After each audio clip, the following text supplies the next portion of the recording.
గృహిణుల సేవలను వెలకట్టలేమంటూ తాజాగా సుప్రీంకోర్టు తేల్చి చెప్పింది. ఇంట్లో గృహిణులు రోజంతా చేసే పనులకు వెలకట్టలేమని సుప్రీంకోర్టు పేర్కొంది. గృహిణి బాధ్యతలు ఎంతో గౌరవప్రదమైనవి, డబ్బుతో వాటిని పోల్చలేమని చెప్పింది. ఓ కేసు విచారణ సమయంలో జస్టిస్ సూర్యకాంత్, జస్టిస్ కేవి విశ్వనాథన్ల ధర్మాసనం శుక్రవారం ఈ మేరకు వ్యాఖ్యానించింది. వాహన ప్రమాదంలో ప్రాణాలు కోల్పోయిన మహిళ కుటుంబానికి చెల్లించాల్సిన పరిహారాన్ని 6 లక్షలకు పెంచుతూ తీర్పు వెలువరించింది. 2006లో ఓ మహిళ వాహనం నడుపుతూ ప్రమాదానికి గురై ప్రాణాలు కోల్పోయారు.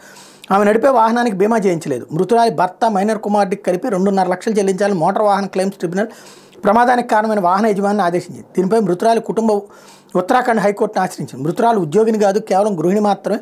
పరిహారాన్ని ఆమె జీవితకాలాన్ని నామమాత్రపు ఆదాయాన్ని మాత్రమే పరిగణలోకి తీసుకుని నిర్ణయిస్తారని పేర్కొంటూ పరిహారం మొత్తాన్ని పెంచేందుకు నిరాకరిస్తూ 2017లో తీర్పు చెప్పింది. దీని మీద బాధితులు అత్యున్నత న్యాయస్థానం తలుపు తట్టారు. విచారించిన ధర్మాసనం గృహిణి సేవలను రోజువారీ కూలీ కంటే తక్కువగా ఎలా నిర్ణయిస్తారు, ఈ విధానాన్ని మేము అంగీకరించం, గృహిణి విలువను ఎన్నడూ తక్కువగా అంచనా వేయరాదు అని పేర్కొంటూ 6 లక్షల పరిహారాన్ని మృతురాల కుటుంబానికి చెల్లించాలని వాహన యజమానిని ఆదేశించింది.